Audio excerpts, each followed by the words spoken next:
All right, good afternoon, everyone. Thank you for joining today's ZoomInfo webinar, Survive or Thrive, What's Working in the New Normal, presented alongside our good friends at Qualified Meetings. My name is Ryan Hatfield. I'm a Director of Marketing here at ZoomInfo. And before we get into today's presentation, I want to kind of walk through some quick housekeeping items to make sure that our attendees are all set to go and really deliver the best webinar experience possible. Speaking of which, for my money, the best webinars are the most interactive webinars. So we encourage all of our attendees today to ask as many questions as they would like to the On24 panel in the chat function located right alongside the presentation view in your On24 panel. And if you want to speak immediately to a ZoomInfo representative, please feel free to click on the Talk to Sales CTA as call to action, as you also see along the right sidebar as an option, and you can, kind of experience the power of ZoomInfo powered by Discover.org and all of our sales and marketing intelligence, what can really do to help grow your business. Finally, the question that we get asked the most is, will we be receiving a recording of today's presentation? And the answer is emphatically yes. All attendees and registrants will be receiving a copy of today's webinar within 48 hours of the conclusion of today's webinar broadcast. And finally, you can also see we have a list of resources, case studies, ebooks brought to you here by ZoomInfo that you're more than welcome to check out. And you'll also notice along the right sideline, bottom right-hand corner of your screen, you'll see a survey where we kind of want to continuously improve and make sure we're driving a lot of valuable content through our webinars to our audiences. So we'd love some feedback on what you guys are looking for, what you like, what you didn't like, different topics, whatever it may be. So if you could just fill that out as well. So what are we talking about today and who's talking about it? Well, obviously we're all operating in a new climate. We're all working remotely, but how do you kind of maintain control? I'm happy to be joined by Tyson Chang, one of our sales managers here, a senior sales manager at ZoomInfo, Matt Wheeler, a CEO and co-founder of Qualified Meetings, Bob Dixon, the COO of Qualified Meetings, and finally Lynn Anderson, Director of Marketing here at Pulse Secure. Guys, how is everyone doing today? I'm awesome. Thanks for having us. Awesome. Hi, thank you. I'm good. Yeah. So we Ready to thrive. Yeah, of course. And we have a big panel, so I'm excited to kind of hear what how everyone's really dealing with this new normal that we're dealing with. So we kind of want to set the table with our audience and kind of understand what you guys are struggling with. What are the biggest challenges your sales teams are facing? And then we can kind of address each of these things and go deeper. So really, and I'll ask this the poll question to the audience. You'll have another minute to fill this out, but what are the biggest challenges facing your sales team today? Is it understanding your current market? Is it connecting with the prospects who matter most within that target market in a meaningful way? Or is it really forecasting pipeline? Because let's face it, it's an uncertain time and businesses are going through all sorts of different challenges that they haven't faced. So how is that really affecting your sales performance and ability to really kind of understand where you're at from your own quota and your own kind of revenue goals? So I'll give everyone a minute to answer that, and then we'll kind of see the results.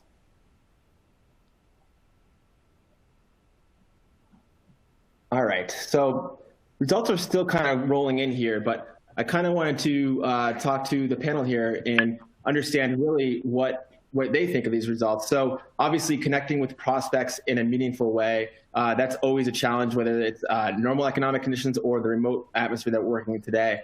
But I kind of wanted to kick this over to Bob and get his understanding. What are your kind of general thoughts here on what the pain points facing sales teams are in this new climate? Hey, thanks, Ryan. I think that changed over time for us.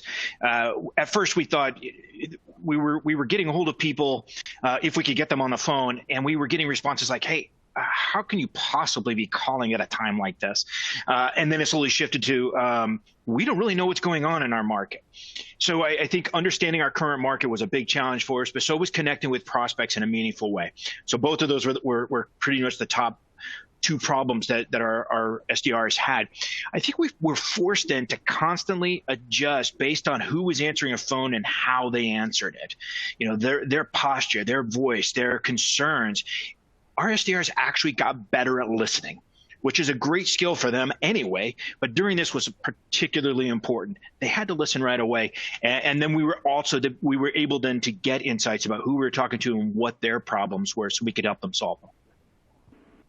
Yeah, Right. I think. Hi. Yeah, go ahead.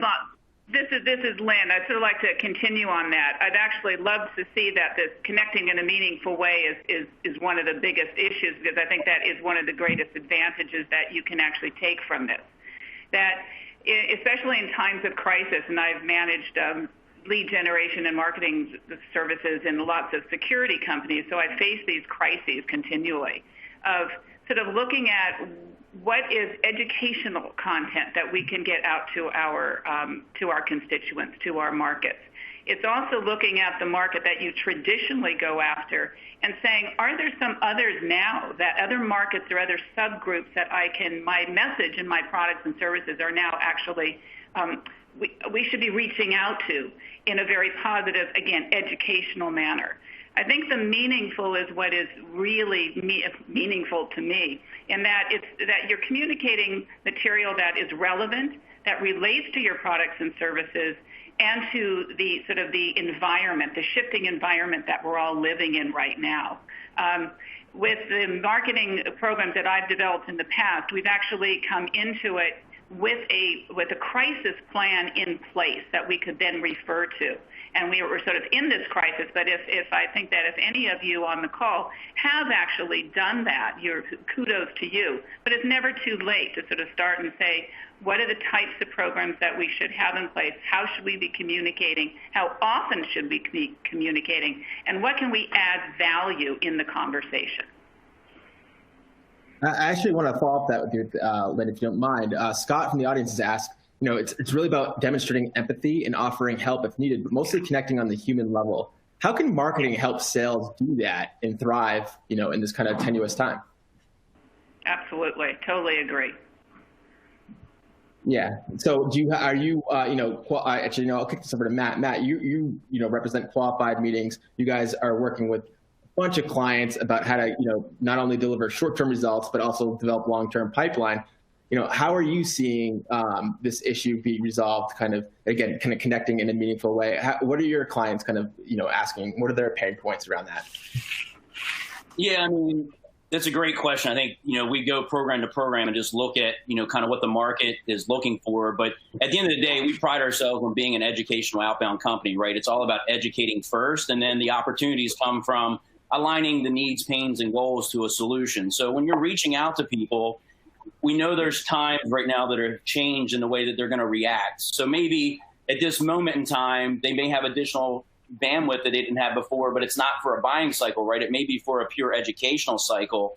So we want to make sure, number one, that when we reach out to somebody, we truly understand what is the problem I could solve for this individual, or, what are the things that I could do to add to their day from a business perspective, and how does my solution really fall into that? So what we really focus our team on is understanding the use cases, the storytelling side of just helping make sure that that message is heard, because people do have a little more time to take right now where they're not doing the commutes back and forth to work. They maybe have an hour where they can educate themselves in different areas of their business that may be troubling them. So I think that that's, the big part of it is take that centric sales mindset.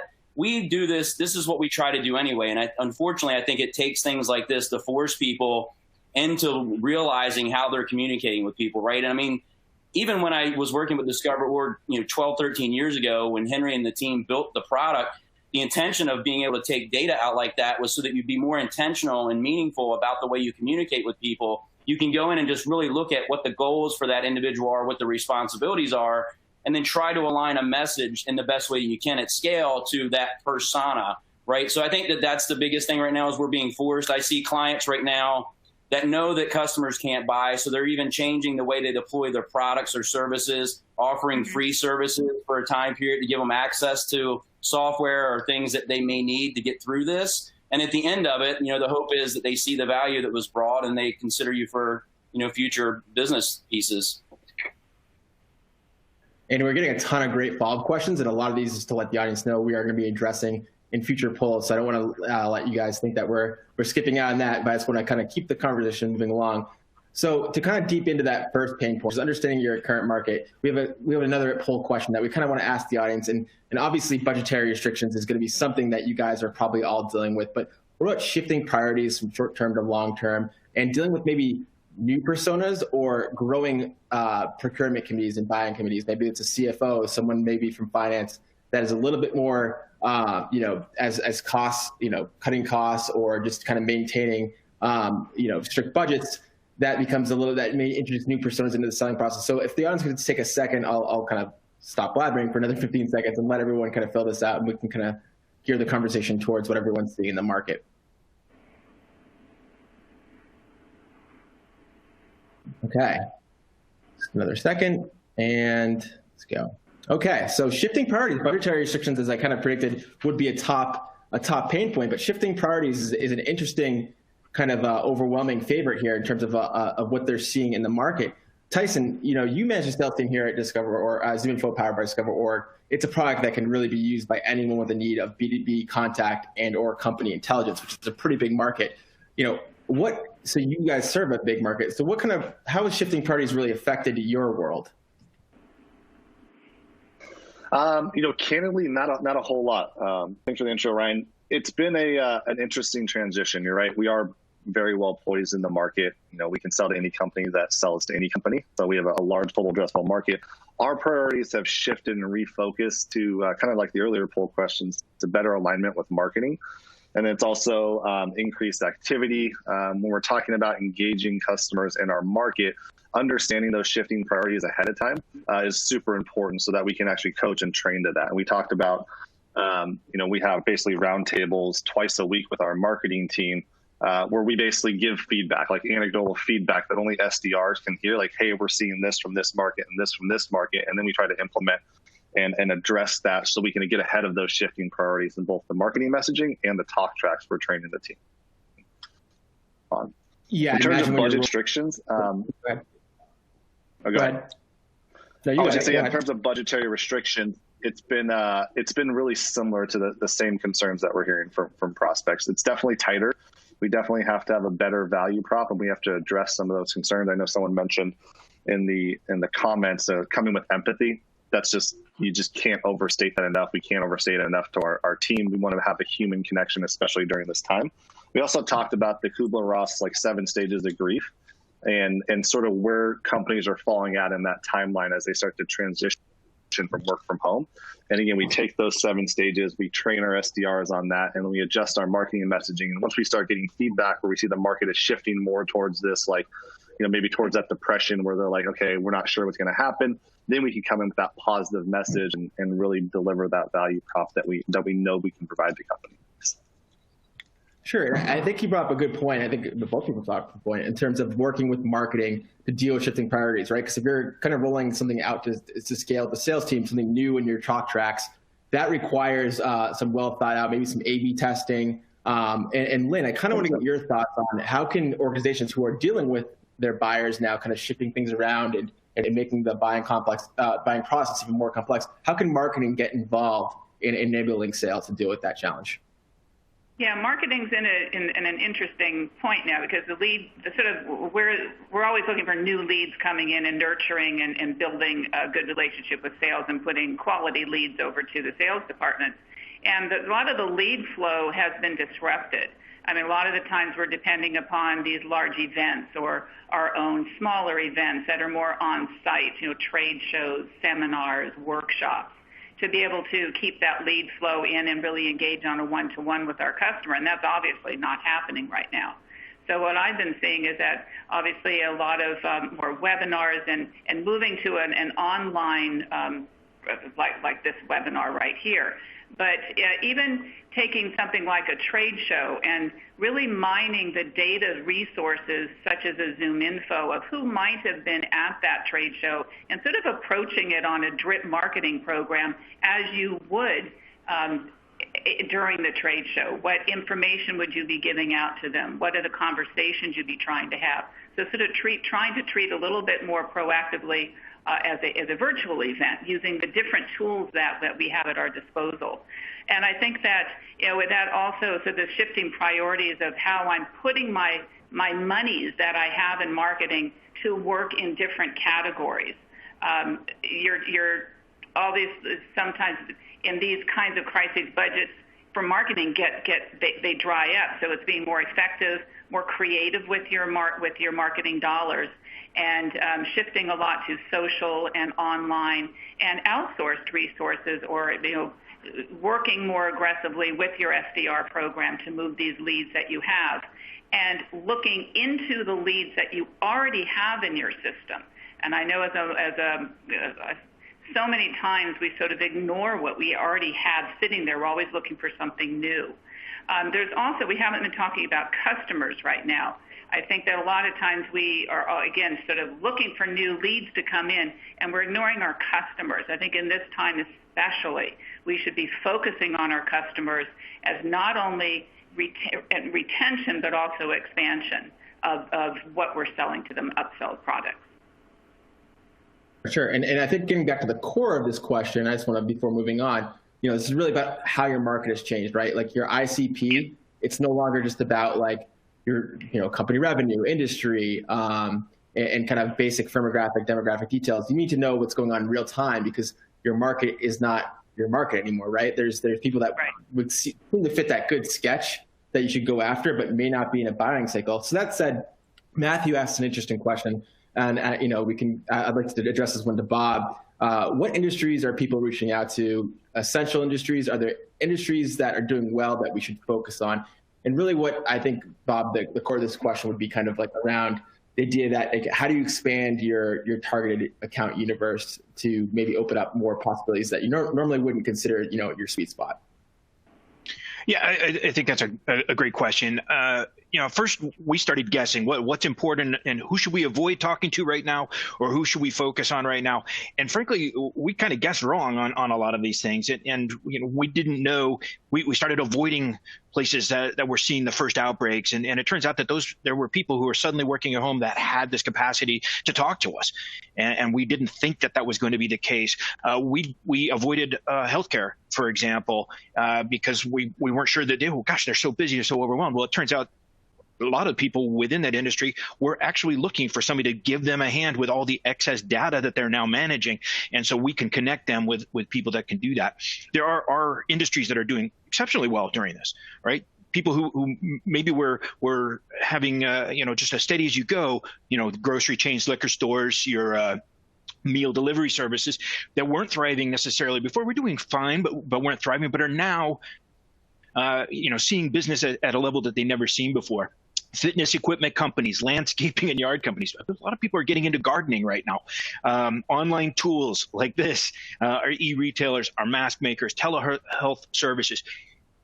It's really impossible to guess during an event like this what is going to thrive and what isn't. The key is, and I think Lynn touched on this, and I think it's an important point, is a little bit of reaching out and listening to the market. It's putting all of your sensors out there, and your SDRs. Tyson said this, your SDRs are probably your best sensors to what's happening in the market right there.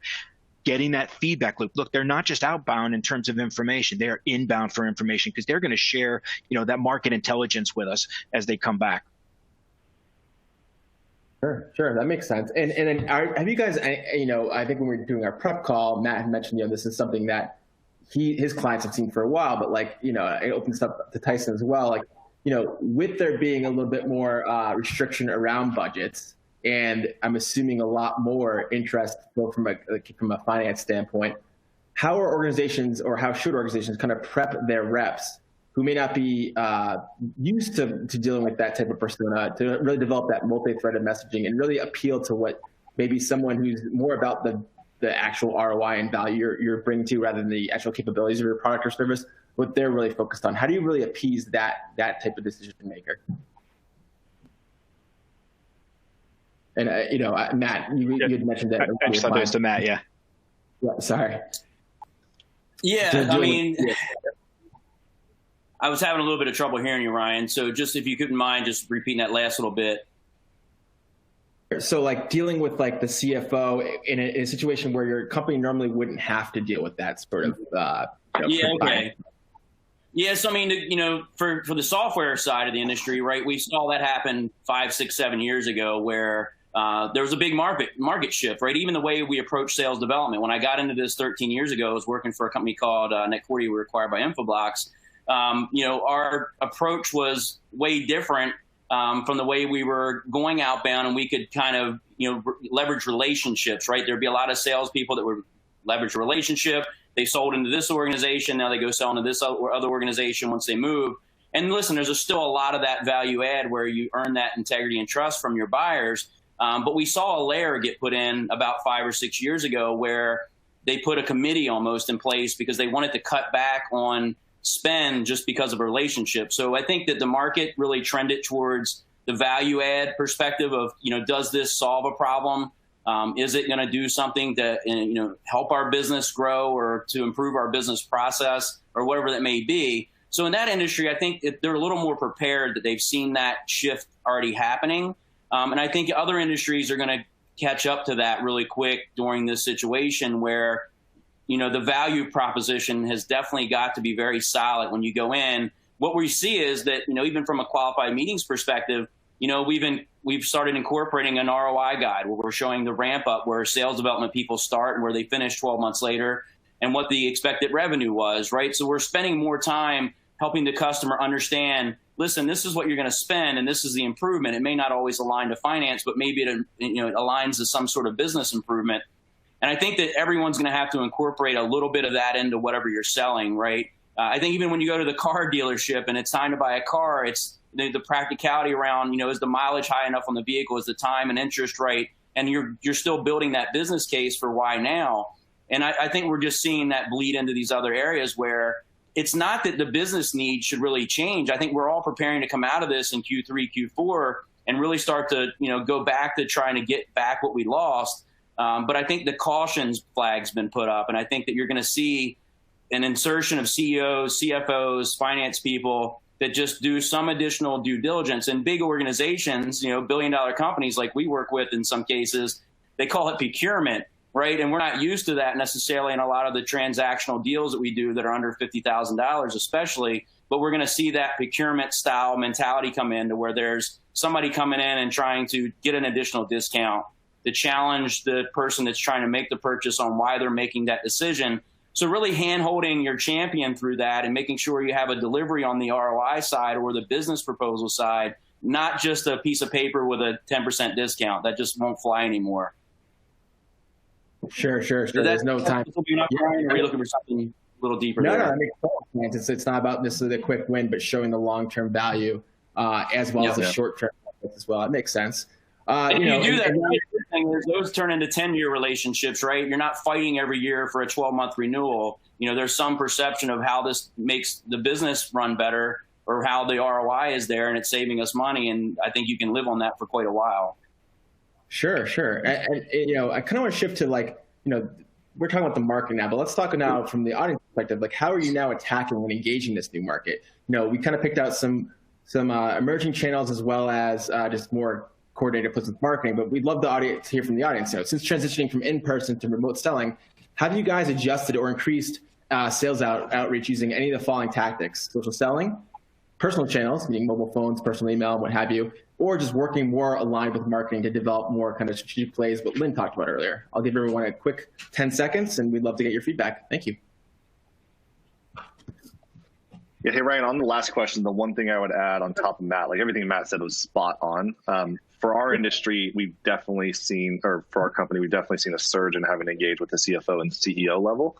But I think the really important thing is to give those sellers visibility into that organization, right? You have to know who the CFO is, who the CEO is, and, waiting for referrals is, it's probably one of the most painful things that salespeople go through is waiting for someone to get you in contact with someone else, and being able to be proactive in that outreach, I think, is everything that's helped really move opportunities, not from generating the lead or the opportunity, but like actually shortening that sales cycle. Because I know a lot of people mentioned that the procurement process wasn't getting longer.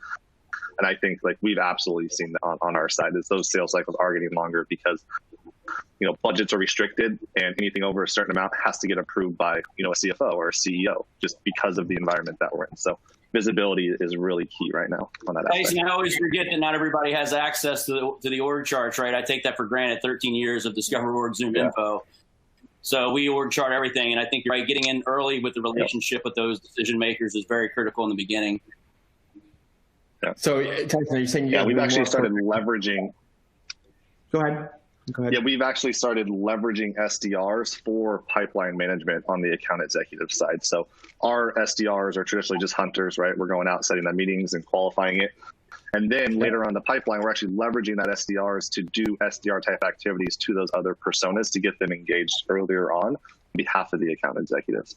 We've seen a huge increase in average sales price. Sometimes we're engaging with marketing and sales, and a huge decrease in like a meeting that we set after the initial meeting, that second meeting that we set from an SDR perspective, shortens the sales cycle drastically. Sure, for sure. Well, I think the audience has had ample time to kind of talk about they've changed their approach to see what they're doing.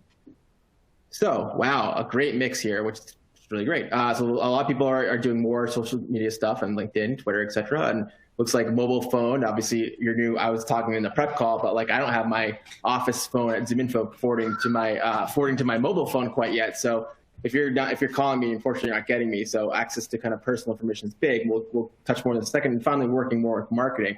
I guess first and foremost, I think I want to kind of establish some guidelines here for the personal channels. Whether it's, Matt, you guys coach up a lot of different clients.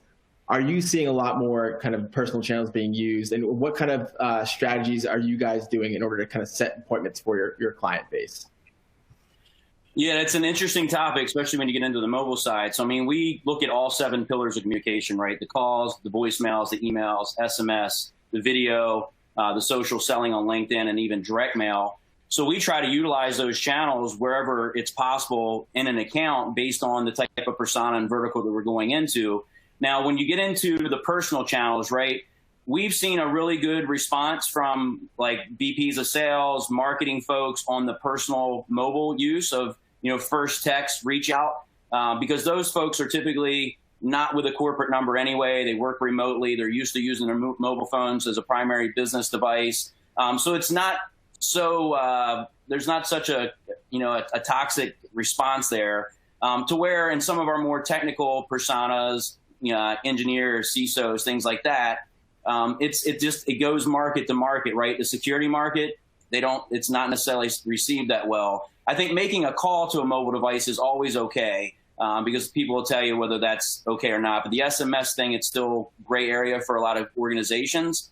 But what I would say is we test things, right? We do it in a very controlled way. So if right now you're not able to reach people through any of the 7 pillars, it's not, or maybe 3 or 4 of the pillars that you're using, you have to reach people. You have to, as a sales professional or somebody who's doing outreach, figure out a way to get someone to communicate with you and to educate them about what you're offering.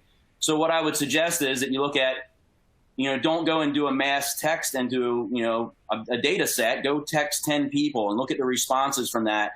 Do it in a controlled way. Start with 10, try to grow it out. And then from the mobile side, listen, no one's at work right now, and very few people are sitting at their desk. And like you said, Ryan, I don't know anyone that's forwarding their number over from work. Very few people pick it up when they're there to begin with.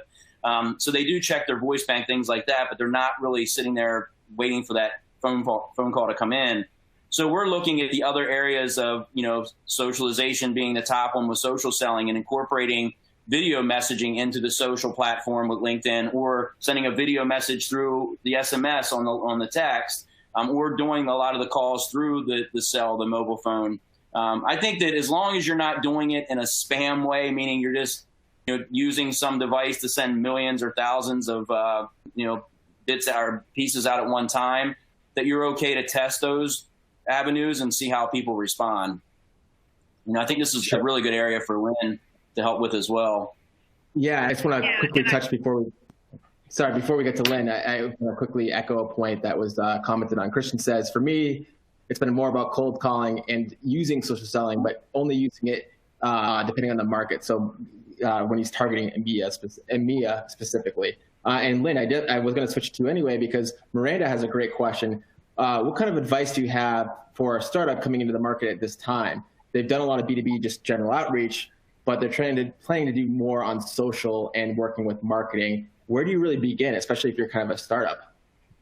Well, I think that I worked a lot at startups, and I think actually just marketing 101, it really starts with the message. And one thing that I've sort of written down here, that having a consistent message and working with sales to develop what that message is.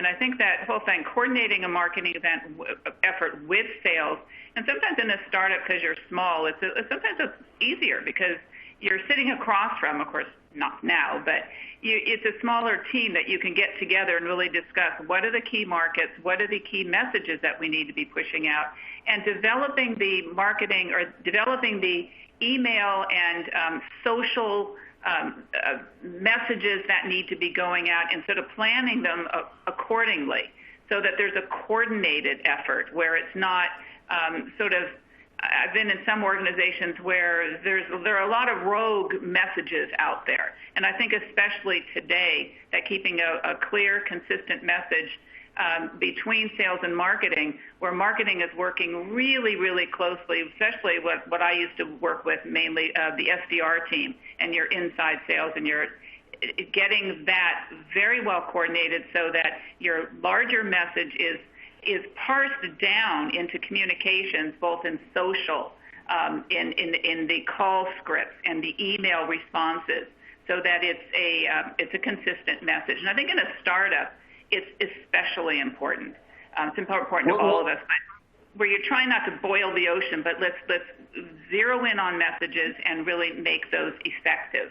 And I think also, just in this coordinating with marketing efforts, I've very successfully implemented sort of coordinated teams where it's almost like a little task force, where you meet on a regular basis, especially in today's environment, where you're testing, such as what you were talking about, sort of testing some of these messages within the overall framework of the messaging structure, and adjusting what's working, what's not working, but keeping that communication open between sales and marketing on really, I used to do my meetings on a weekly basis, where what are the SDRs finding, how are they responding, and how can marketing quickly adapt to that message.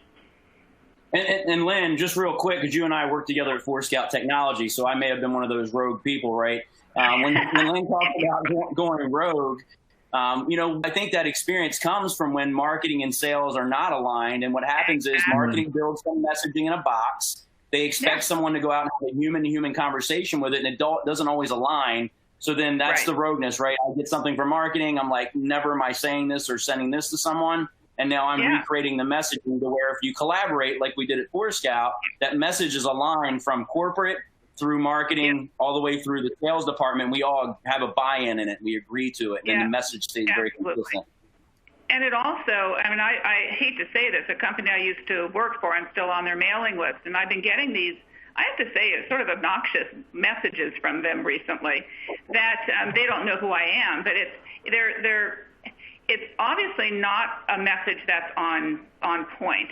And it's said in such a very odd way that is improper grammar. It's got typos in it. You know this is just somebody sitting down there and banging it out, and it's not thoughtful, it's not measured, and it's not adding credibility to the whole messaging confines. So I think that working together, and those types of going rogue, I think you're absolutely right, really happen when you don't have this coordinated approach. And back to the original question of a startup, especially in a startup where you got a small group of people where you can get them around a conference table, a virtual conference table, and go through the priorities and really try to be very methodical about it, about your approach, about what's going out and what the message is. Nice. Yeah, that's absolutely true. In the circumstances where actually it works, then the C-level gets a little shiny toy syndrome. They're like, oh, so-and-so did this, and it's an ad hoc example. So that can create problems in terms of generating a really holistic strategy. Before we kind of go on, I do want to bring up one interesting topic that's been coming up in a few questions we're getting from the audience, and it's really around video. It's not necessarily channel, but format. Short marketing videos, storytelling.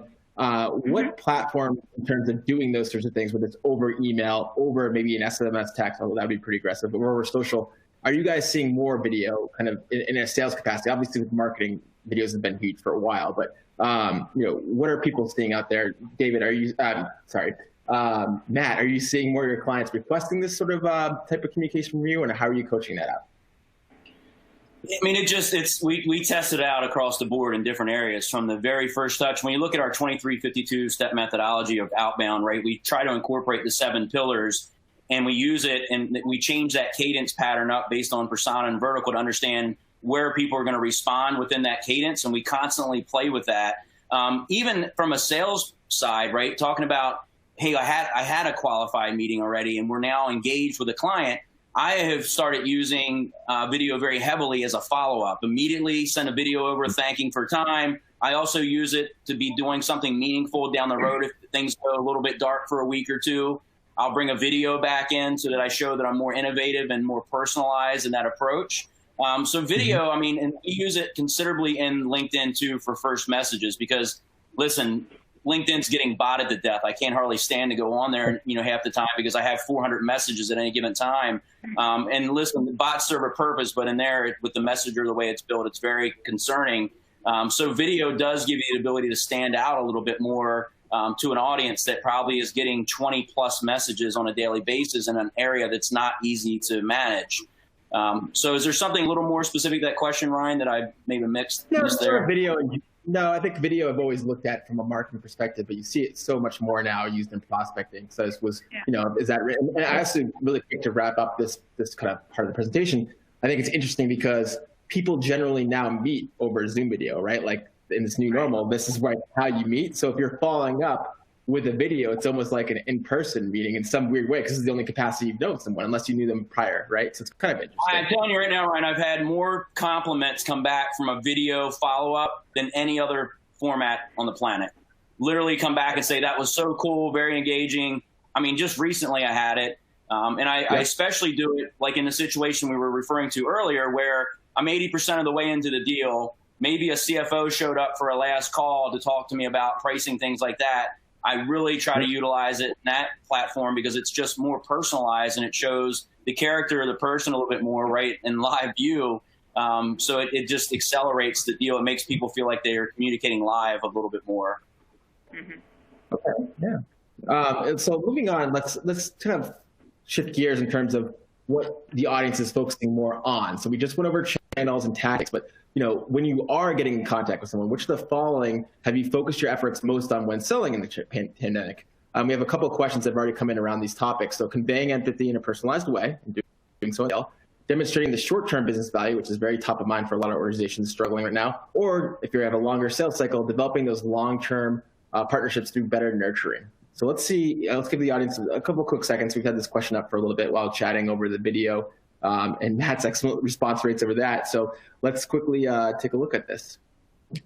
So empathy, which we can imagine in a time like this, is super important. And obviously more than half of our audience is saying that that's what they're focusing most on.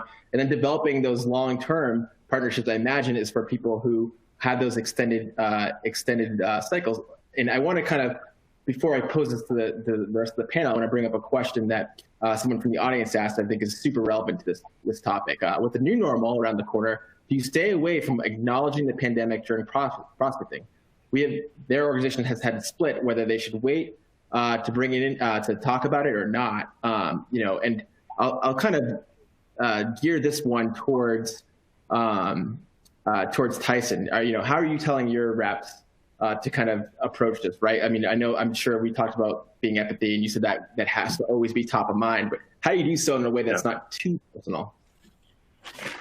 Yeah, no, it's like I mentioned, I think we're on the upswing of the pandemic. It's becoming the new normal, right? It's no longer shock and awe. And there comes a point, I think everyone's going to be like, oh God, like, yeah, I'm getting through the pandemic. I'm doing all right. I'm working from home. It's like you said that 100 times already. And so again, that communication with marketing, every morning we have a 7 a.m. huddle with all of our SDR team where we talk about these things and say like, yeah, I feel like, this is the feeling I'm getting after I made 100 calls a day and talked to 30 people. Like, yeah, it feels like they're just kind of getting annoyed by that question. So I'm going to try mixing it up. It's like, great, give us that feedback. And then let's try to, like Matt mentioned, in a controlled environment, let's try testing this out on certain industries and see, maybe people are starting on the upswing. And that kind of thing goes well into this question. It's like, I think from a marketing perspective, my gut is telling me, I love Lynn's perspective on this, like to start with empathy. From an outbound sales perspective, I think it's really focused on the short-term business value. And I also think by communicating that empathy, you're building long-term relationships, right? And so you're showing them that you're human, that you're someone that you want to talk to, or someone that you want to interact with for a long period of time, because you're not just going to come in there and try to hard sell someone. But then focusing on the short-term value is everything for ZoomInfo right now. It's like, okay, so you were at this point a few weeks ago, right? You were transitioning, you were very uncertain. You're pretty certain now, right? Schools in Washington and Oregon and Massachusetts, where our offices are mainly located, are all closed for the rest of the year, right? Companies we primarily sell to are on the East Coast, Eastern Seaboard, and that seems to be the new normal. So people have to adjust working from home. They have to manage kids and other priorities and all that stuff. And so it's becoming like the new reality. And so I think in the next week, maybe even potentially at the end of this week, for our organization, it's just going to be sort of business as usual. It's going to be, hey, maybe we talk about it. Yep, working from home. How are things going? Great. This is the reason I'm calling. I think we can help your organization, and then go into your pitch and build some relevance that way. But yeah, I'd love to hear Matt's perspective on this as well. I think you're dead on. I mean, I don't think we try to lead with it in the conversation, but I think if it's brought up, that we have to be, trained and to just answer it naturally, right? We're all in that same boat together. The fact that that person's, they're both on the phone, I mean, they're still working, which is a great fact, right? I mean, they're still employed and doing their job. So I think that we have to look at the positive sides of it. I mean, I've learned a lot through this, right? I'm spending more time in the house with my family than I have in a long time. And I'm having to recreate my day a little bit. And I think we all have to understand that everyone has a little different situation with the schools and everything else that's going on, to where there may be some changes in the way people work throughout the day and things like that. So you just have to be respectful of that situation, be a little more tolerant of maybe folks following up at certain times. But I don't think anybody's scared to talk about it. I think we're all able to have that conversation now and not shy away from it. But Tyson's right. This is the normal. We're back to work, and this is just what it is. And then at some point, Bob focuses on, when we come out of this, what percentage goes back to work in an office, what stays, kind of in this situation we're in today. But it's a great question. I think you just have to be very sensitive to the fact that each market's a little bit different. Every region around the country has been impacted a little bit differently. And that's why Bob had mentioned earlier, we were looking at strategic approaches to markets that were disrupted early versus late, when to come in and have conversations based on when they were settling into the new norm. And just think about that. How are the folks in your industries being affected? What type of job did they have? And how did that job, kind of put them in a position to perform day to day, and what changed for them? And just be aware of that and be sympathetic, but naturally, right? I mean, we all have the same sympathy for each other. We're all in the same situation. Sure. And one of the other things that we Go ahead. Oh, sorry, Ryan. I was going to say, one of the other things we started talking about based on the feedback from the SDRs is, like, there are certain states that are planning to open up, right? Lift their quarantine before others. And that, I think, huge opportunity for that messaging. It's the exact opposite. Like, hey, you're in a state where the quarantine's lifted. That's awesome, man. I'm glad, you're going to get back to more of a normal life. Now let's talk about business. So it's less about the empathy and more about, like, the excitement, getting them excited. And I think that'll get them excited about your product and your services and your pitch. And it's like, it's a complete 360. It's going to happen really, really quick. And you got to be in tune with that, with the people on the ground floor when that transition happens. Otherwise, you're going to lead with empathy. And it's like, yeah, man, I'm back in the office. So I don't know what you're talking about, right? You don't want to be caught in that bubble. Sure. It's about knowing, like, when they can act too, and staying top of mind, which I kind of want to pivot into. Developing long-term partnerships is something that I think is huge, right? Not just going for the quick wins now, which I think organizations are probably focused on, but those long-term partnerships. And we have a couple people in the audience who are talking about longer sales cycle and kind of how do you nurture throughout that time. What, if any, and I have my own thoughts, but what, if any, are the benefits really here in terms of, like, understanding how their business is impacted now? So that way, when we do come out of this pandemic, or, how, that they'll better steer you about how you can bring value later, right? So is there any kind of, how can you guys kind of talk about what are some outreach strategies, or just kind of understanding business pain points now and how it relates to kind of long-term strategies? And, Bob, I'd love to get your perspective on this. Yeah, I think there's a lot of things that that we're guessing at right now about how long is the back end of this crisis going to last? What is going to be thriving? What's going to be thriving early? What's going to be thriving late? And so really paying attention to the signals from the market is going to be essential.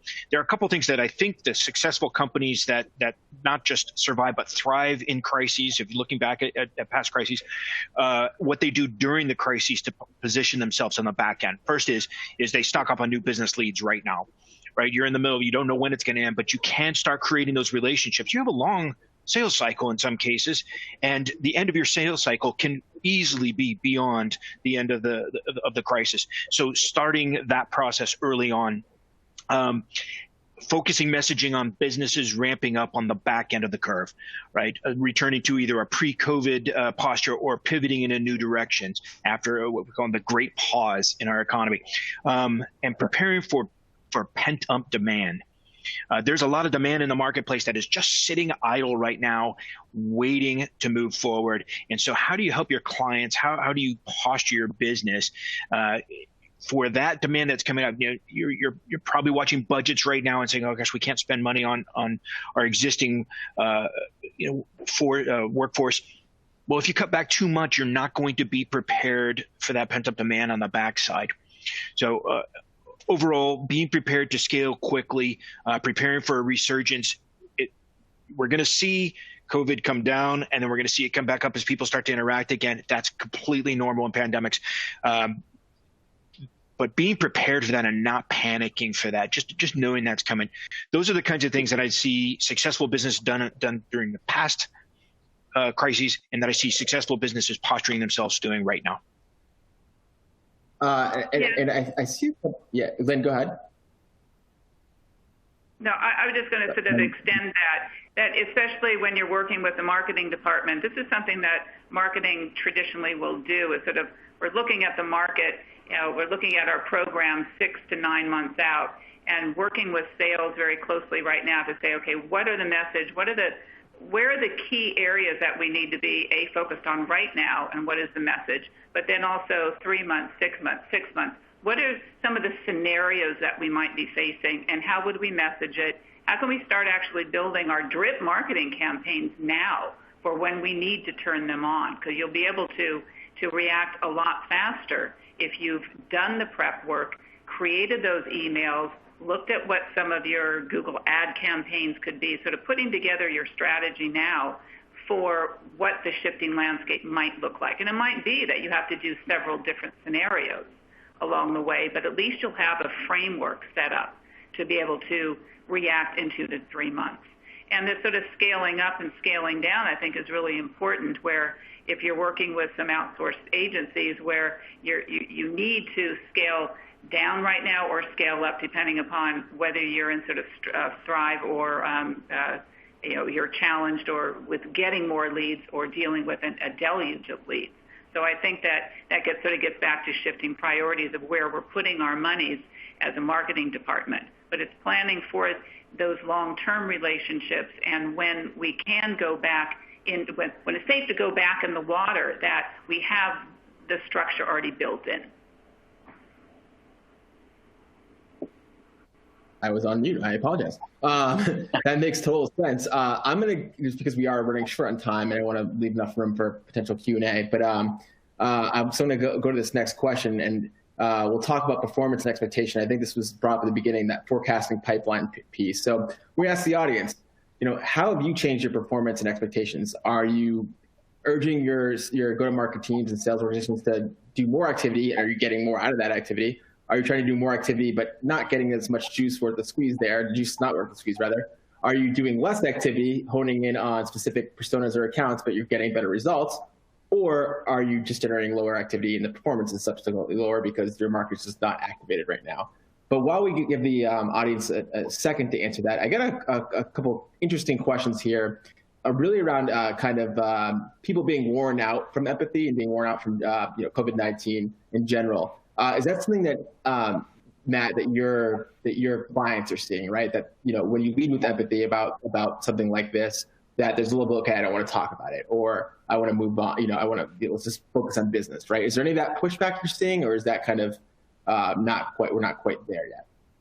It's funny. I mean, all this has been consolidated in such a short window, because we started off one way, in week one, and now we're where we're at today, and that's why we've moved away from leading, with that topic. We get into the conversation, we lead with the value, and trying to understand who the person is we're reaching out to, why we're reaching out to them to begin with, what value we've kind of provided for other folks like them in organizations that are similar. Right? Again, back to the centric sales approach. This is forcing people to do the right thing. This is how we should always approach the market. This is the way your business should be built. It should be built with an intentional outbound plan to go out and educate, not push product and bullet points of, got the big tires, the tinted windows. Nobody cares, right? They want to know what those things can do to help them solve a problem. So if we take that approach and we lead the conversation with that, I think it's going to be natural that once you're past like the who are you, what do you do, why do I care, right? That's the typical topic of every conversation in the beginning. Then you come into more of a back and forth around just what humans are up to, right? How's your day going? What does your environment look like? You're working at home, and it just becomes a more natural part of the conversation. Whether we want to talk about it or not, it's pretty relevant. We all deal with it. The time we log off, we're back to thinking about it. So I think we let the client or the prospect decide on how much they want to speak to it. And I think the empathy comes from, hey, if they're really stressed, if they don't have time for looking at projects, then that's okay, right? We adapt to that conversation really quick, and we're not forceful. We're not trying to push things on people, which is not a good practice to begin with. That we're understanding about, hey, I understand that's challenging. I have my own challenges that are different than yours. Let's set time up for a little bit further down the road. Let's understand where you're at and where you're trying to get to, and then just be reasonable within that, that approach. But I think it's hard to stay away from. I think that, the fact that we're having discussions like this and broadcasting, got a couple thousand people registered for, a webinar like this, would tell you that, we all can't get away from it. So let's, we have to embrace it and be smart about it. And then we'll have, water cooler conversations virtually where we can. Yep. The elephant in the room. Yep. Go elephant in the room. Yeah. And I think one of the things we've been talking a lot with our SDR team is to focus on the positives, right? We're getting out of this. We all get to spend more time with our families. I have a dog. I get to, spend more time with my dog. I know he loves me for that. You get to watch your kids interact, and it may be a distraction, but I think pivoting to that positive when someone tries to look at the negative in a situation can be really, really powerful. He's like, hey, you're right. It's not that bad. I do enjoy working from home. Lead flow may be down, but the ones we are getting are super interested in our product. And I think that transition, just to address that question directly, is like, if they do bring it up, you got to make it positive. You have to look at the bright side of things, right? And that's going to, really affect, how you made people feel during this transition to build that long-term relationships, right? The reality is people aren't going to really remember what you say, but they are going to remember how you feel. That's a really good point, Tyson. We were talking before the webinar even started about, each of us saving a couple $100 on fuel and haircuts. So, I mean, there's some positive sides to everything. Interesting. Yeah. I need a haircut.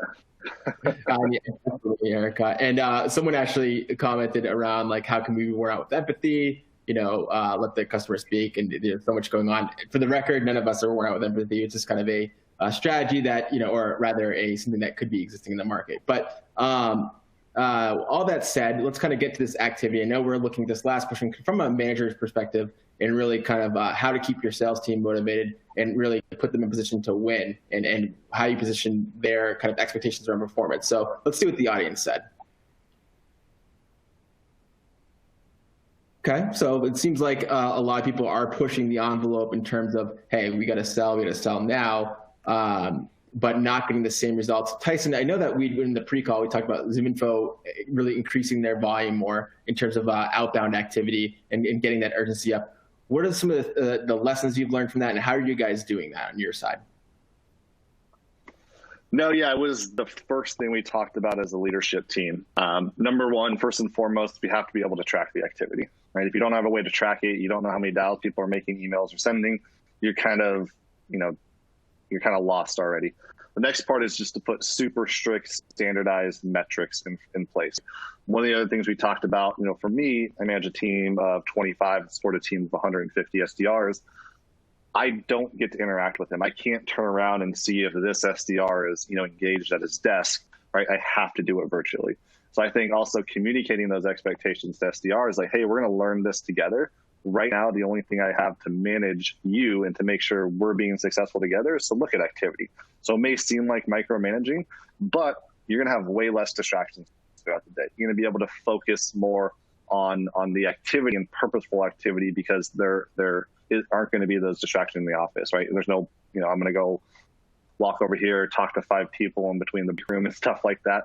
And so if you don't hire activity expectations to compensate for that added time, right, they're going to be sitting there on their phones, on Instagram, like doing things that you really don't want them to do because you don't have that accountability aspect on it. On the performance side, again, our industry is very fortunate. We've seen a demand because it's one of those levers you can pull. If you have a sales team and they're working from home and you're trying to figure out how to make them more productive, pull the ZoomInfo lever. We just added 24 million mobile phone numbers. Our entire SDR team is benefiting from that, obviously. And so we're actually able to engage with more people because our connection rate has gone up since March 1st, 2 to 3 points per week. Because we're getting more mobile phone numbers, we're engaging with people, our activity has gone up and our performance has gone up. We've actually broken records while working from home. And it's made me extremely proud as a manager, obviously, and a company in general. We're sort of the bright spot because we've just been very structured in our approach, very measured, and really focusing on the activity, the one thing that we can control while we're working from home.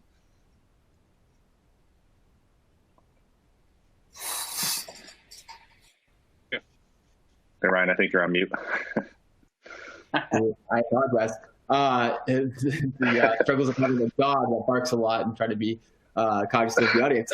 Matt, from you guys' perspective, are you guys seeing organizations kind of requesting, less is more, meaning go after these specific accounts because our market has changed and hit them hard? Or are you saying, look, we need to dial up the activity across the spectrum? Yeah, so it does vary. We went into this right away with an operational plan. Bob came out of the U.S. Army 30 plus years, right? So that tactical approach to how we move a bunch of people to a remote position and monitor what they're doing was pretty critical for Bob entering into the QM world. But I think our mindset was we're all going to have to go out and do twice as much work for half the results. Now, what I'll back that up and say is it's half the results today. Right. And I think across the board, I think Tyson's right. We're seeing some accounts that the results are actually what they were. Some accounts, it is exactly that. We're doing twice the work. We're getting half of the results. But you got to remember, as a hunter mindset, when you're going out and you're trying to, proactively go out and have velocity in the market, you're going to go out and plant a tremendous amount of seeds. Right. And I think that the first 90 or 120 days as an SDR is not much different than getting through this little storm where in the first 90 to 120 days, you need to do twice as many activities. You get half the results, but you plant a lot of seeds. And I think ultimately that gives a hunter the ability to slow down and farm. Maybe that farming's 90, 120 days out, but it will give you that ability to where you did those emails, you sent those, left those voice messages, you made those phone calls, you scheduled a lot of follow-up activities because the timing's off or whatever it may be. I actually think that the fruit from that will still come out in the end, and maybe it's not until December, January, whenever that may be. But I think those activities are not, they're not for nothing. They're going to come back to be very relevant for the work that you're putting in today. There is some consideration that has to be made, though, in certain markets around, what the goal is, right? So a couple of our clients came and said, listen, we want to move away from getting meetings in a sense of creating an opportunity for sales. And we want to take the product and make it available so for people to go and use and have this experience during this situation. So your focus now is to go out and educate them and get them to just use the platform for free, right? So, that's one of them. And then we have enterprise clients that they have an average sale price of $250,000. It takes them 9 to 12 months to close deals. So in that world, okay, we've got a blip on the radar of 3 to 4 months probably here, but we're still in there, educating, nurturing, and making sure that we stay in front of that person for the time period. I think that maybe some of the responsibility levels for the sales development rep changed to where I heard it earlier, and I think Tyson's talking about it, they're engaging a little bit more. Maybe they're going out to try to get additional meetings within the same organization with other stakeholders. So now they're going a little wider, deeper in the organization to play a little bit of a different role. Or maybe it's so early that they need to go spend an additional amount of time with that person for 3 extra months, and we nurture that person to stay in touch with them because you have high paid, salespeople out there that need to stay focused on trying to still get deals done in this climate.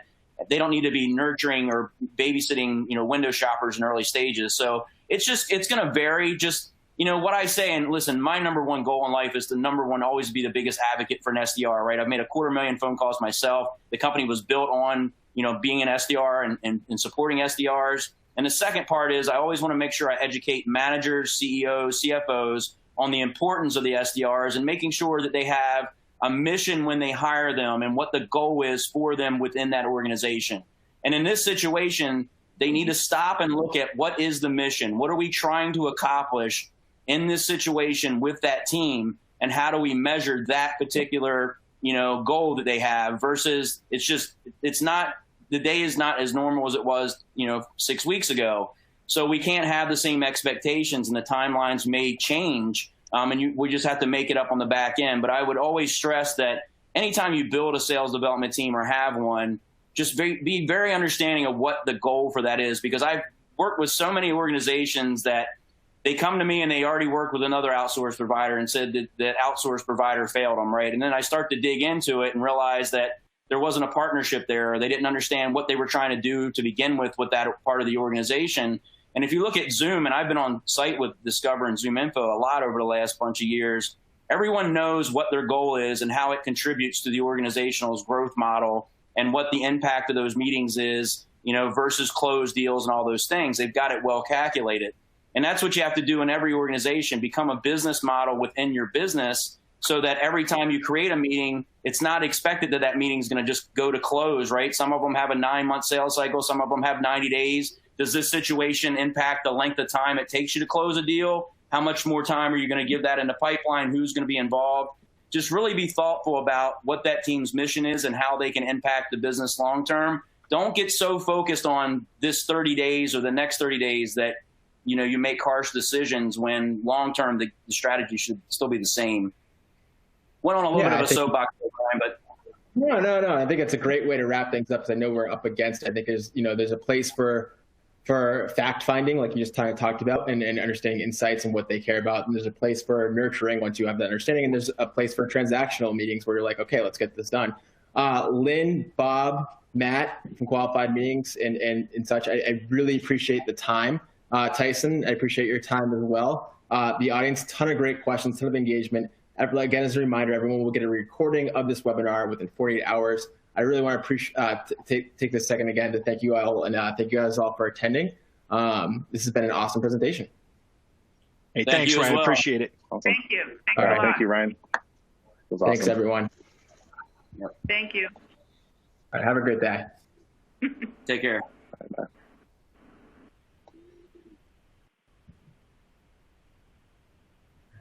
I have it.